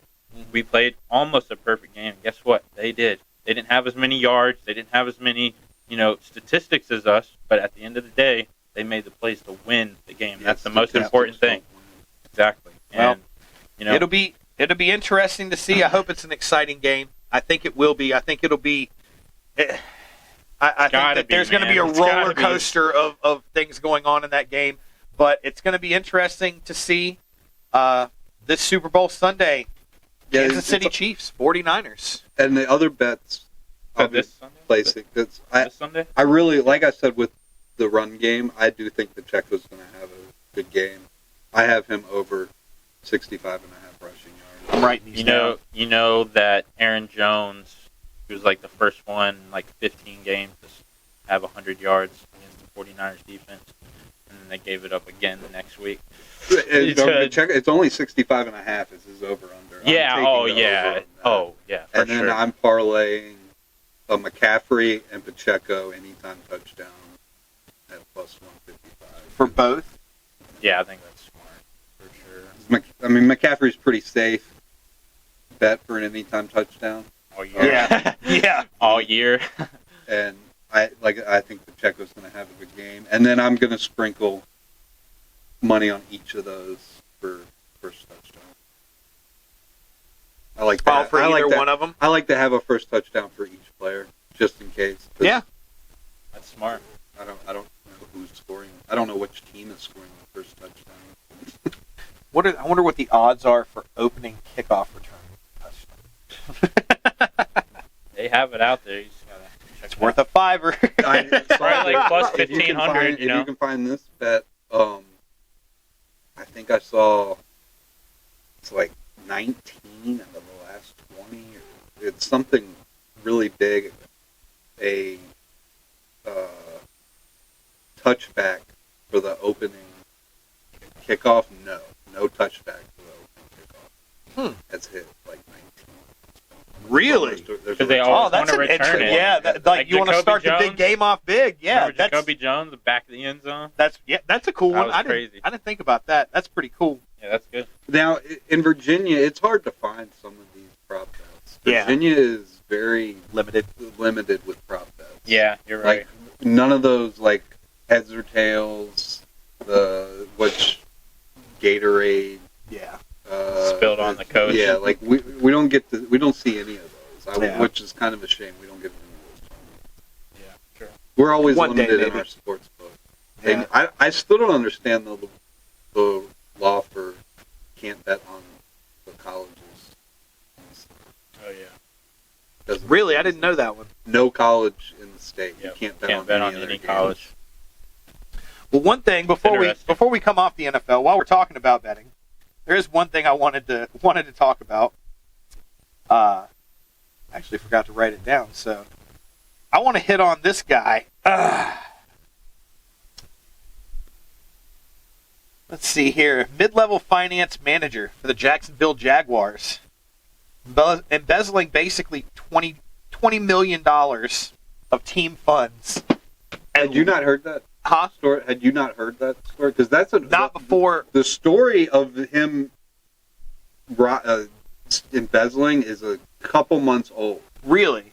The story that just broke is the Jaguars are asking FanDuel for the money back. Yeah, and so that's crazy. That to me is kind of funny because they ain't getting that money back. Well, here's the thing. So not getting it back.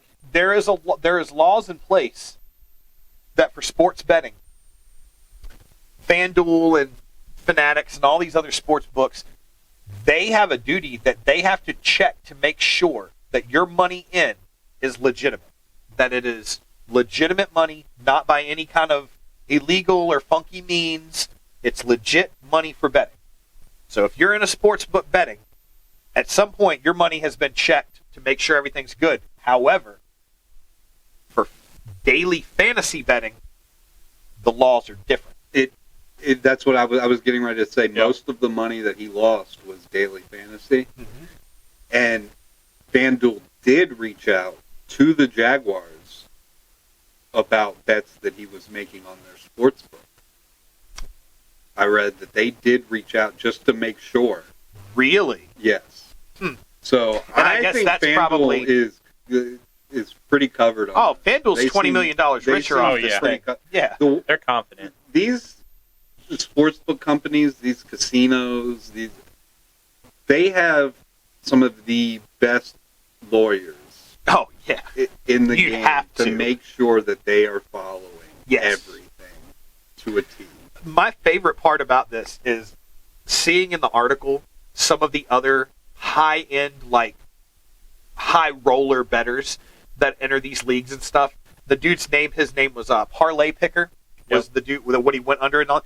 And seeing these top level, like high roller people that they were like, he was legendarily bad. Yeah, he was awful. They were like, he may be almost like he was purposefully losing. Yes. Trying to, I don't know. It doesn't make any sense. Like, he was so bad. They said this dude will very, very possibly go down as the biggest loser all time in sports betting history. And I'm like he never tried to win. Yeah.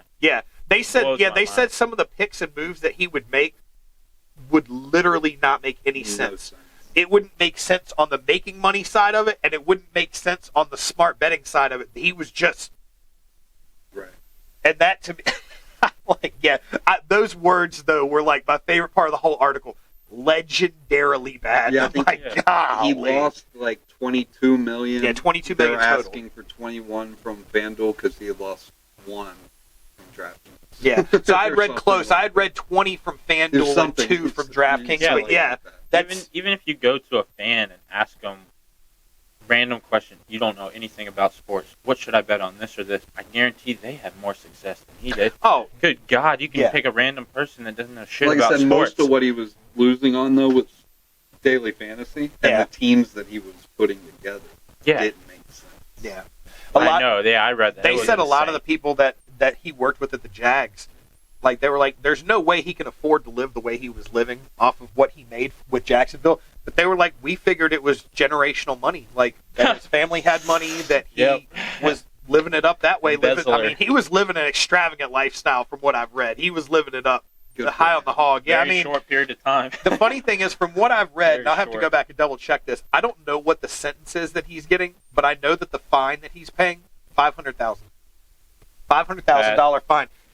The man embezzled $22 million, and the monetary fine is $500,000. Now, I'm sure there will be something that goes on past that, but still, $22 million, and you might get away with paying $500,000. Now, you don't have $22 million to pay with.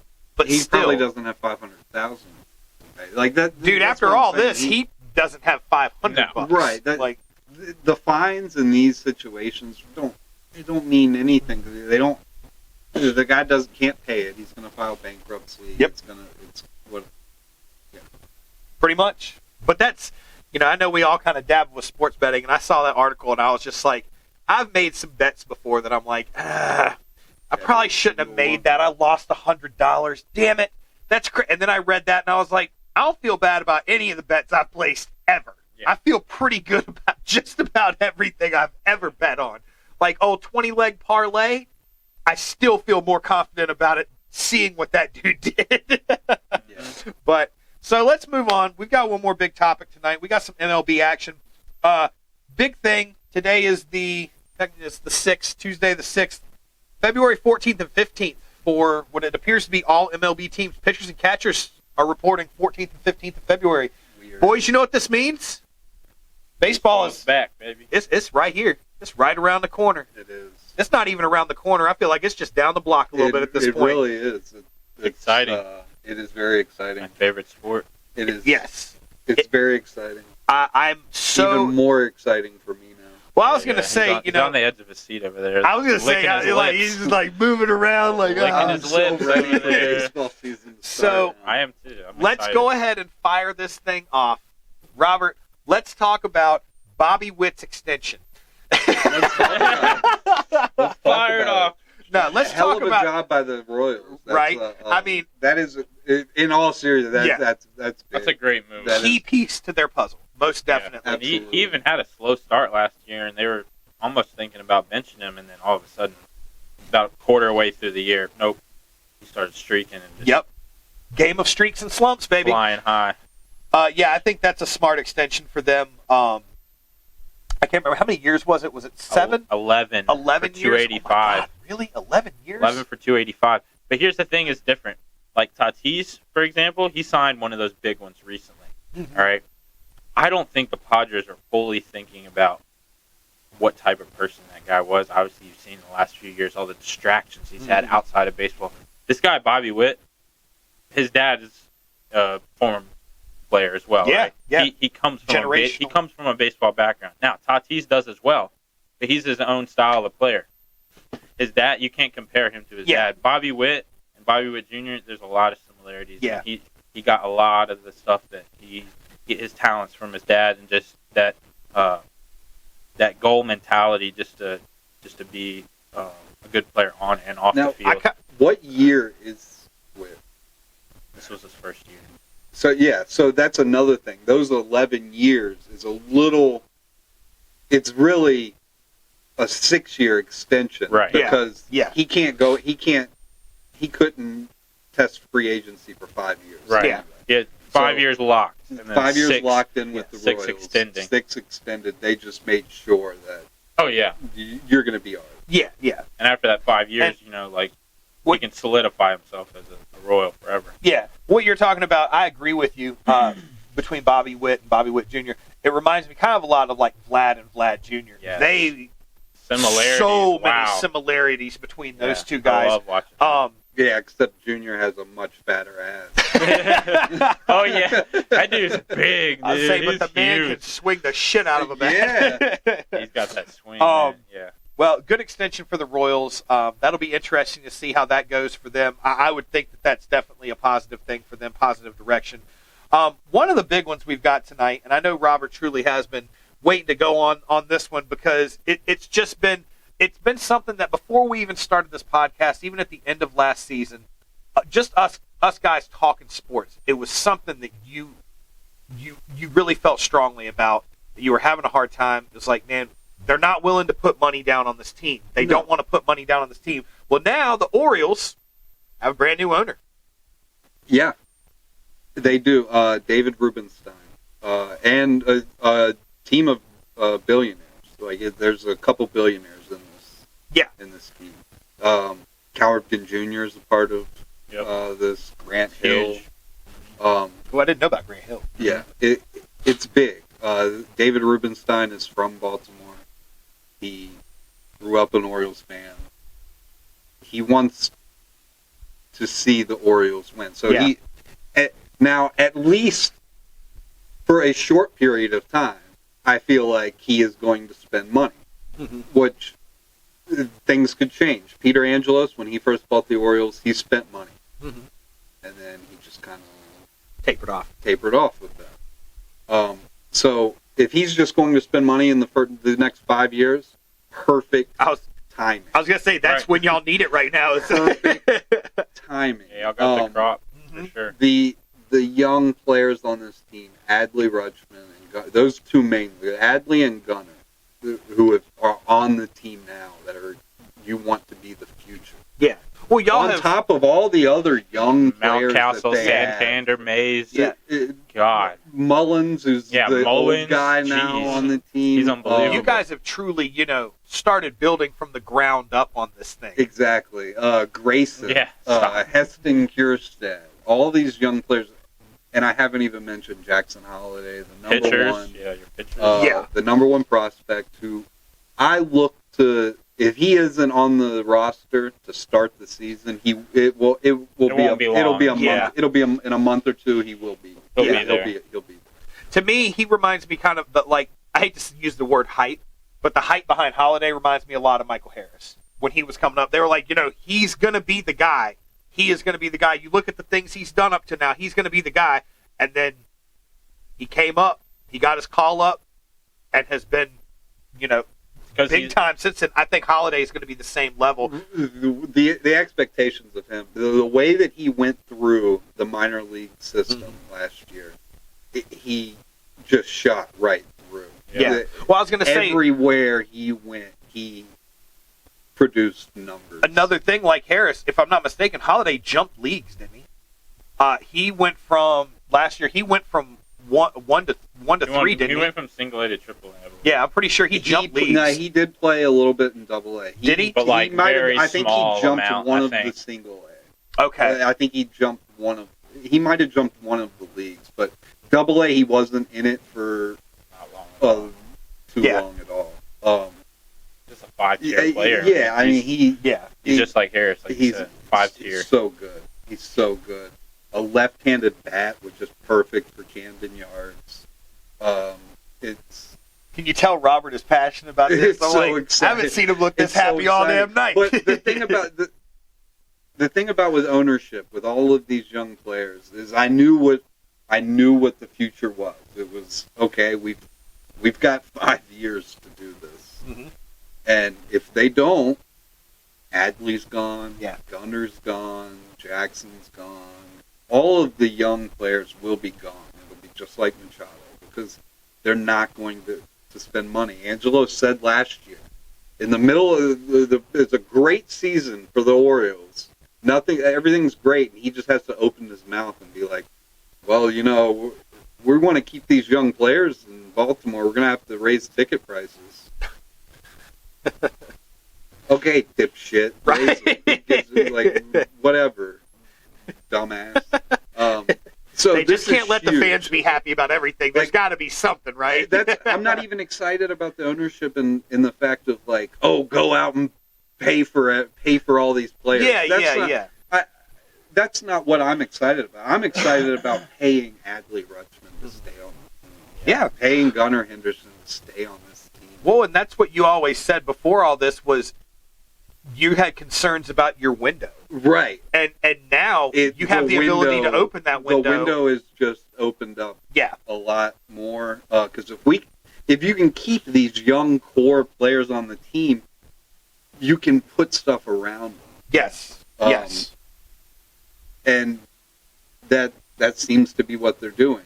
And that, on top of everything, with somebody that's willing to spend a little bit of money here and there, it'll be interesting to see, not only because of this core group that you have, but it'd be interesting to see kind of, as the season progresses, what moves you guys might make before trade deadlines and whatnot.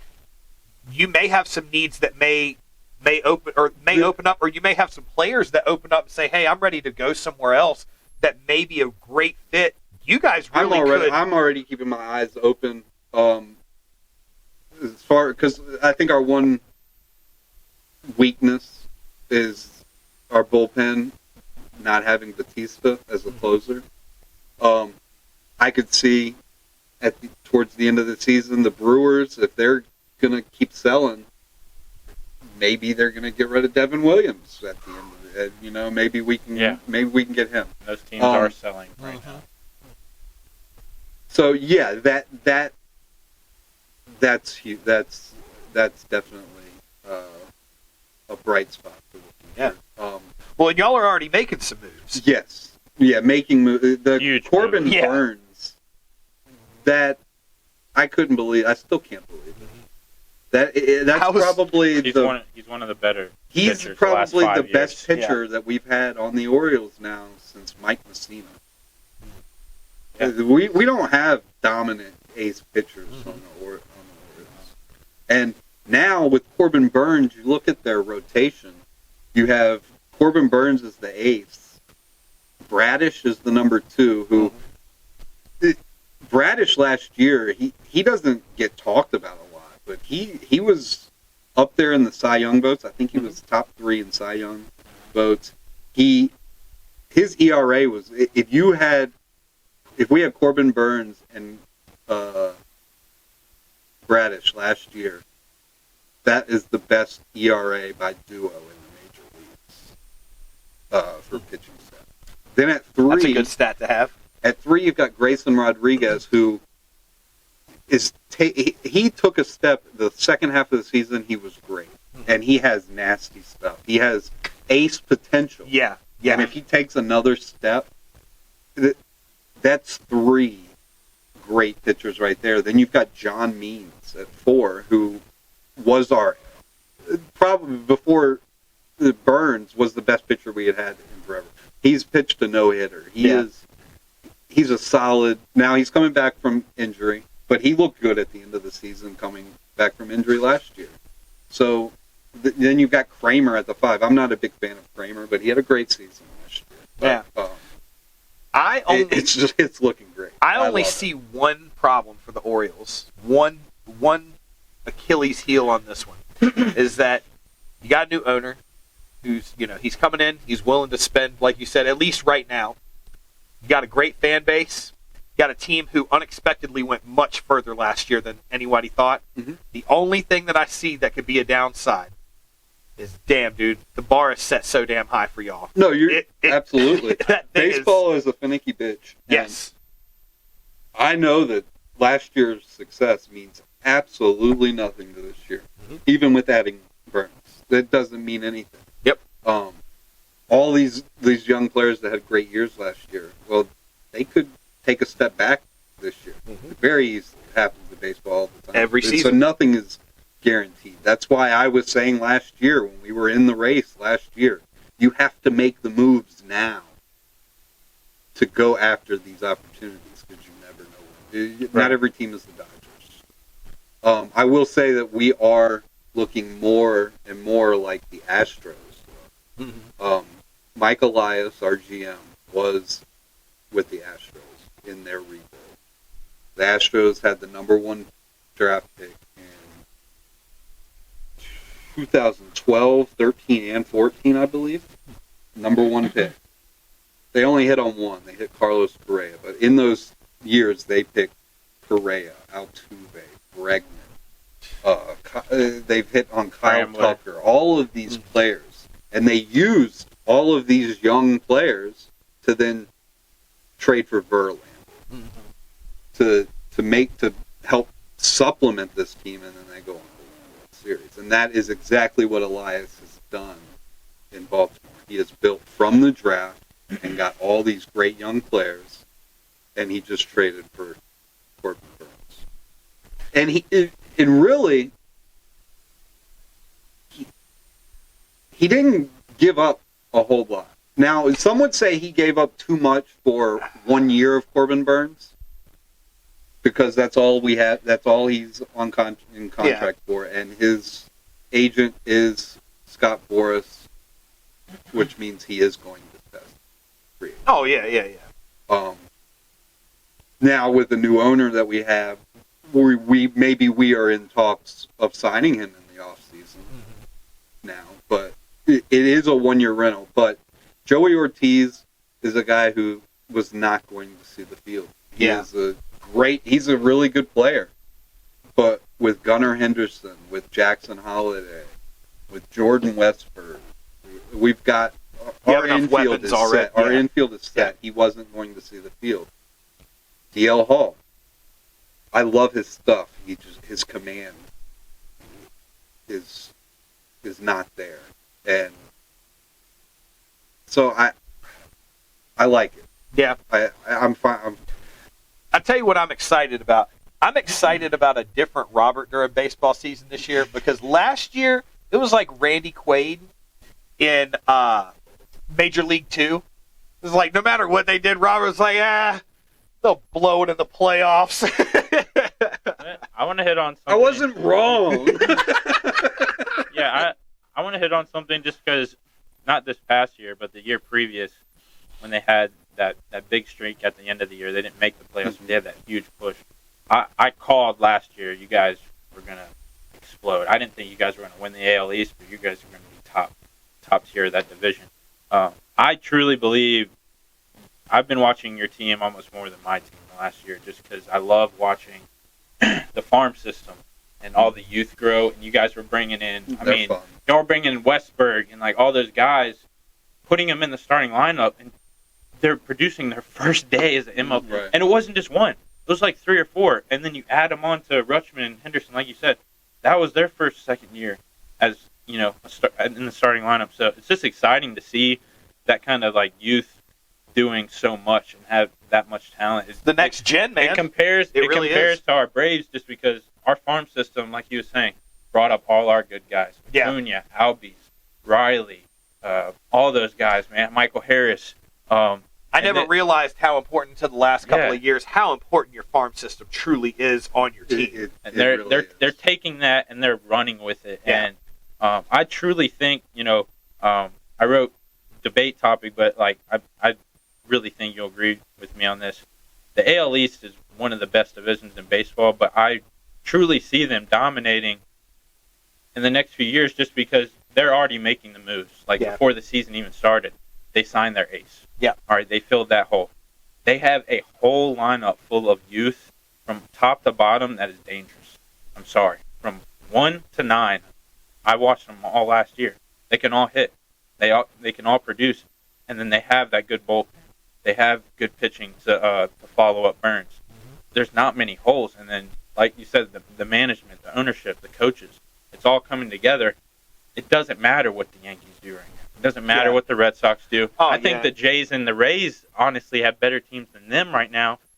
You never thought about the era of Yankees and Boston down here, but I'm putting the Yankees at 2. They might. Now they're pushed for this past year. They might be up there, but barring injuries, they have to prove it. I was going to hit on that too. Is no matter what we're talking about with any of these teams, let's not forget, any Major League Baseball team is 2 injuries away from to stay healthy. Completely struggling. If we're looking at aces, I love Corbin Burns. I'm still putting Garrett Cole as number 1. Of course. He's still above. The one they added Soto. Do they have pieces around Cole and Soto? You guys have pieces on pieces on pieces. Like absolutely. I build a great team. I think we're the favorite. And now, according to Vegas, I think Yankees are still the favorite, but I think that's just betting. That's just betting. Yeah.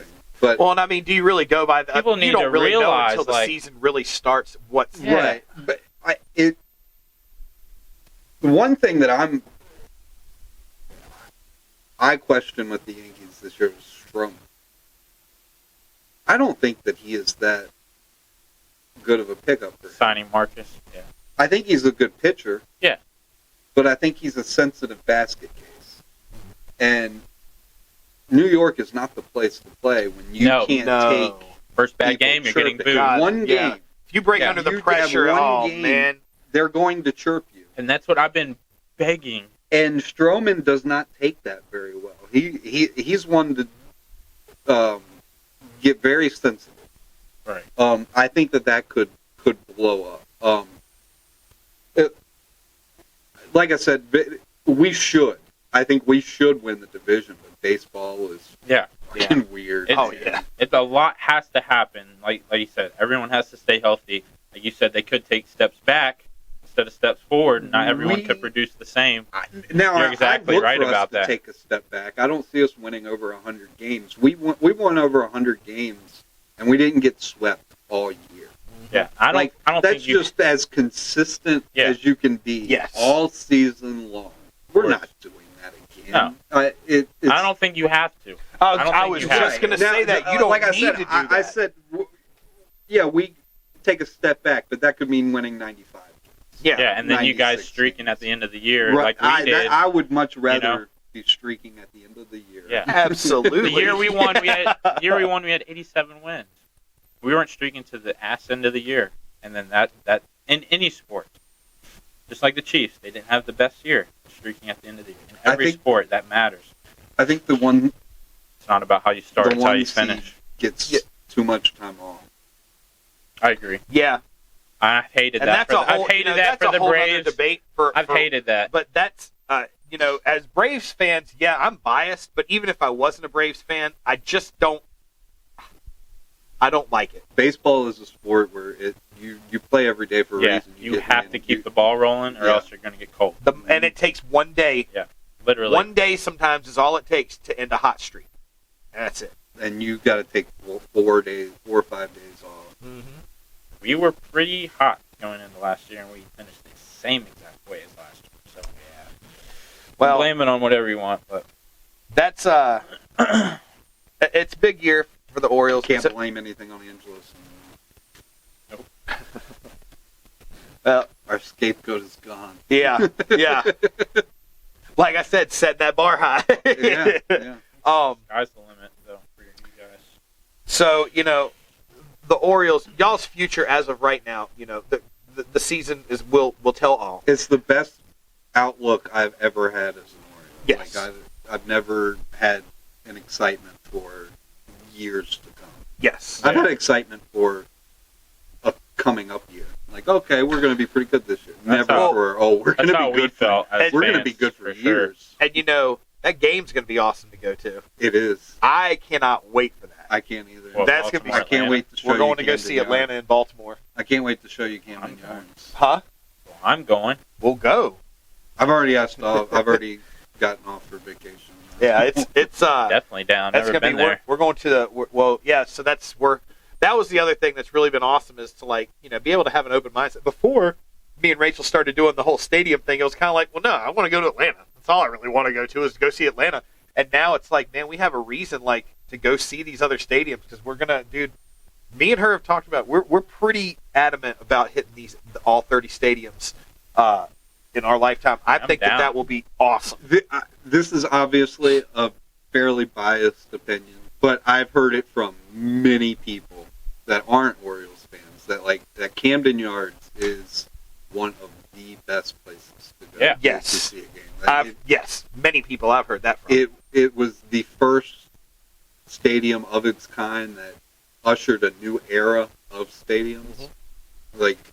They started to incorporate the city. It wasn't about just this big monstrosity out in the middle of nowhere. It's in the middle of the city. It has heart. It's a pretty awesome. Yeah, I've heard. Well, speaking of big, awesome stadiums in the middle of the city, I did have one more thing I wanted to hit on in the MLB. Kind of a crappy note for some fans.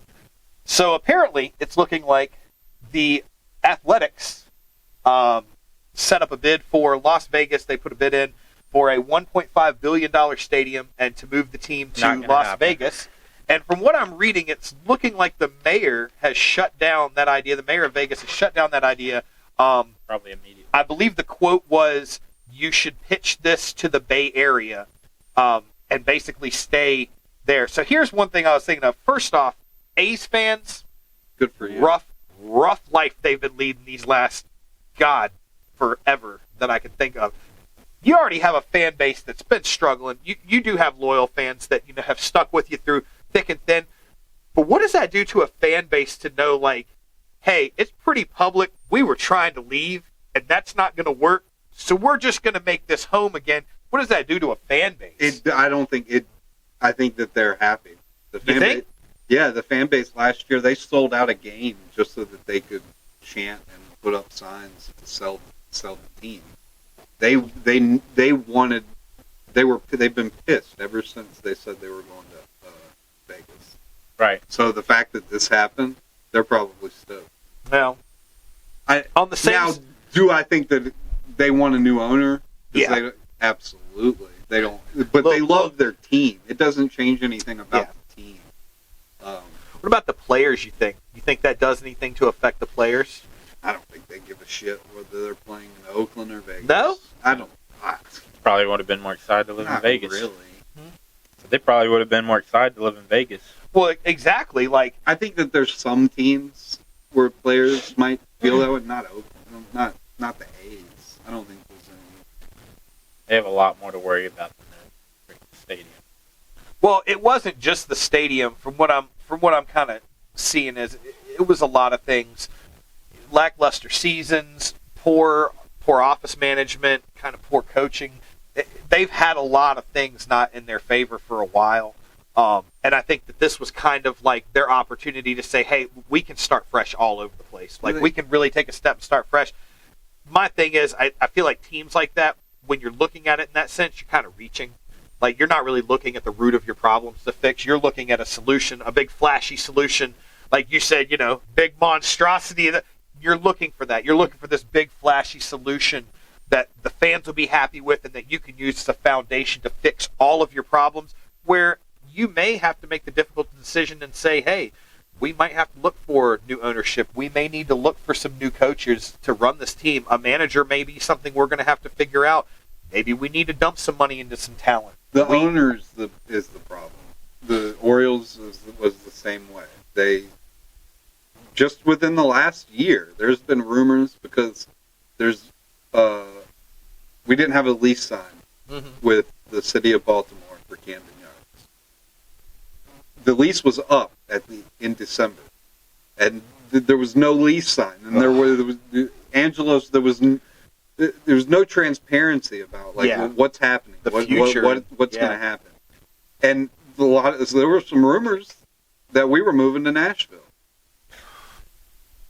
That's so insane. When you have ownership like that, that's where it stems from. It's ownership. I agree with that wholeheartedly. You forget, man, like 3 or 4 years ago, they didn't have a bad team. Mm-hmm. Like, they had a few good years when they had Olsen, Chris Bassett, Mark Canha, all those guys. They gave all those guys away in 1 year. Well, they had like 8 or 9 pretty good players that they could have built on and maybe gotten this if they were a winning team. I guarantee Vegas has a lot better odds of giving them that stadium. A's are always they're a crap losing team that gave away their whole team. Like that. That's how the Orioles were. Those players that you're talking about, they came through their system, and they were good players. Yeah, and then they're not going to pay those players. They can develop some, but once those players, it's time for them to hit free agency. They're going to trade them before they hit free agency, so they can get something back. Yeah. Not necessarily they don't have the money. I hate saying these owners don't have the money. They're not willing to put the money They don't care. Yeah.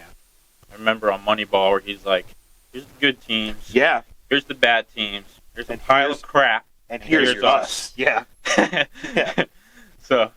And that's where the Orioles were, like last year even.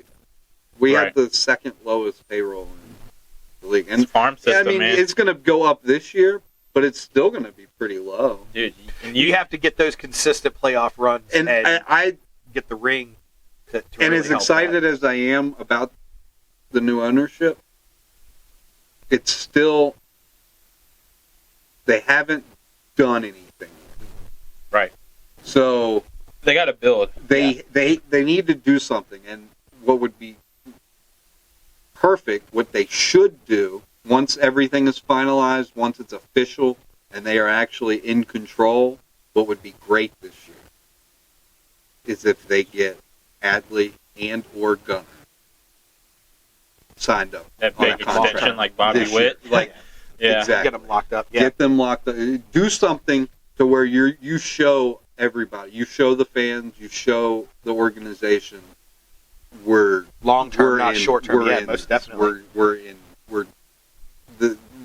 in for the long. Most definitely. I love Gunner, but Adley, I remember watching him come up from AA ball and then them giving him that call and moving up. I remember like that next day, just how stoked he was as a player, and from day one, the guy's been an all-out leader, and he's one of your youngest players. So absolutely, that needs to be your first. I feel like I agree. Adley the guy is on your back right there. Adley's that quiet, he does everything right. Yeah. The great catcher. He gets hits. He perfects everything. I heard a stat. He had a decent year last year as far as hitting goes. Great year, and he led the league in expected hits, which basically it was balls that he put in play that were expected hits that ended up being out. Yeah, like hard hit balls. So he was unfortunate. He was barreling I know what you're talking line about. drives. Yeah. You know, Same with Acuna. It could have been a lot better. Yeah. I agree with you. Gunner is that player, the exciting, flashy, firecracker. Yeah. And I want both of them.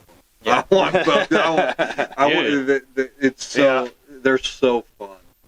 I think if you guys attack the approach that we kind of did that one year where we signed Riley, Olsen, Harris, Acuna, you guys signed Santander, Mountcastle, Rutschman. I'm not Henderson. even saying all of those players. At least those four, I feel like those are your top four.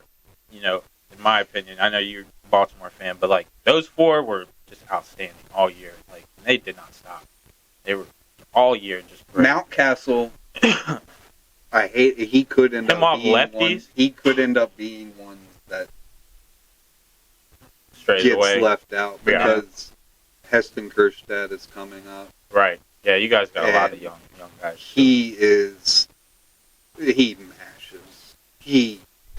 mashes the ball. And you got to play the juggling act too. Like that's part of being successful in the MLB. Right. Is you can't keep everybody. Right. It is hard. I would just keeping some is huge for the Orioles at this point. I understand you're not going to be able to keep everybody, but you can try. Yeah. But Mountcastle, I would love it. He's great. I think that you guys have all the weapons that you need. I think that the future looks great for you guys right now. It'll be interesting to see how the season goes for you. I know we're excited for some Atlanta Braves baseball. Somebody's excited for some Baltimore Orioles baseball. I can't wait for some Baltimore Orioles Braves baseball. How about our starting five, real quick? Set to be, if he's fully healthy, Chris Sale, Max Fried, Spencer Strider, Kyle Wright, Charlie Moore. That is y'all have the best rotation. Great starting five. And then, we've talked about this a bunch. Excited. This dude, Matzik, he sat out a whole year. Mm-hmm. We paid him to sit out a whole year. He's ready, fully healthy, ready to come back with Minter. Our two lefties out of the pen. I'm excited, man. Just everybody, so everybody coming back. Just to adjust that on you, Kyle Wright has been traded to the Kansas City Royals. We no longer have Kyle Wright. Kyle Wright is traded to the Kansas City Royals? Yeah, we traded him a while ago. No.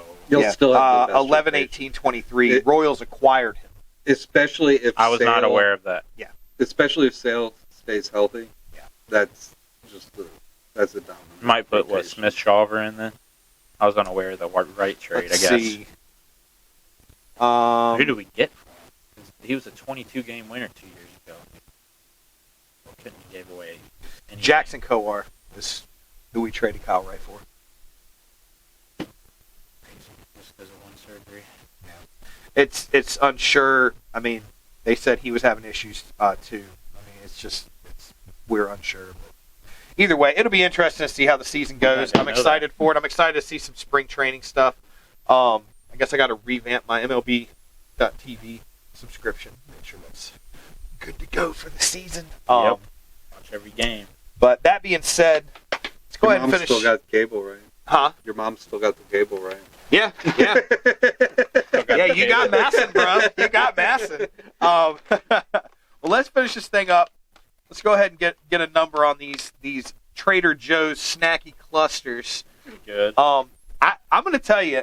Anything chocolate covered. Well, makes it yeah, a I'm little like better. it's kind of like the what are those dudes? The Snacks and Hacks dudes when they made the chocolate chip cookies. They're like, oh, let's taste it and see if butter, chocolate, and brown sugar tastes good. That's kind of hit. Like, all right, let's see if potato chips, pretzels, Fritos, and chocolate taste good. You know, if I had a bag, I'd definitely probably snack them all. I'll give them a 7. As far as the rating, solid 7.5. Just, it's a nice little sweet and salty snack.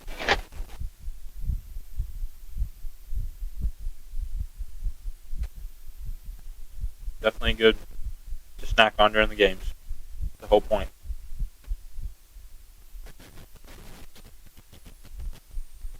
They're definitely different. I like it. Like having all that stuff in there. When I saw it, was like, wow, that's kind of weird. I never could have imagined chocolate covered Fritos being that good, but I think I gotta go with Donnie on this. I think I gotta give it a 7.5. You can do almost anything with Fritos. True. Yeah, I'm thinking that's a solid 7.5. Yeah. I'm digging it. Need to get some snack ideas for the Super Bowl on Sunday. Yep, most definitely. Give us some comments. Yep. I'm like, we need the comments. Let us know what we should be eating Super Bowl Sunday. Oh, yeah. Little snack tray idea. And, yeah, those are pretty good. I'm digging them. Not the greatest thing I've ever had, but definitely could easily eat through a whole damn bag of those. Not a problem. For sure.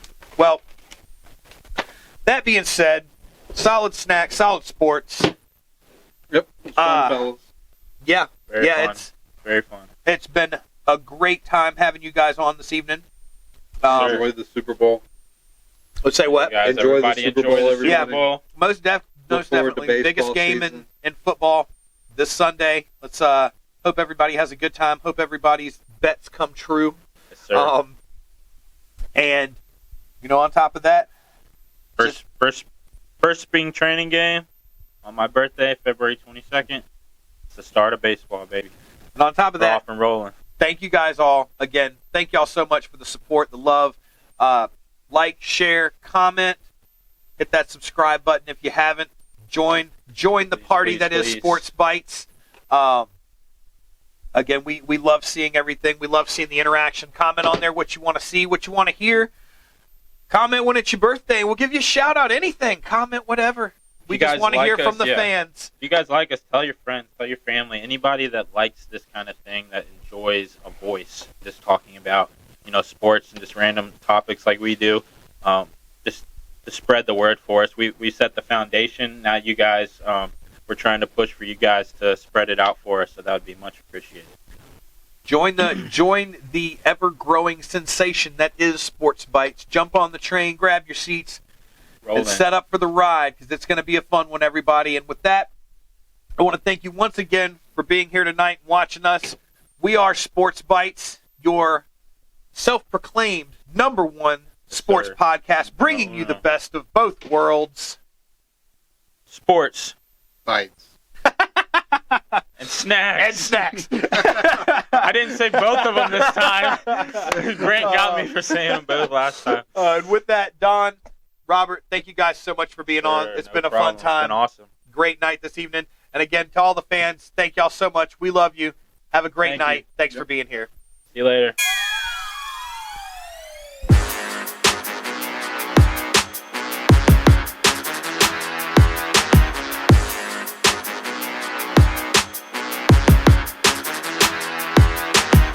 Long as I wake up in the morning, I'ma get a bag. Get a bag, yeah, I'ma get a bag. Long as I wake up in the morning, I'ma get a bag. Get a bag, yeah, I'ma get a bag.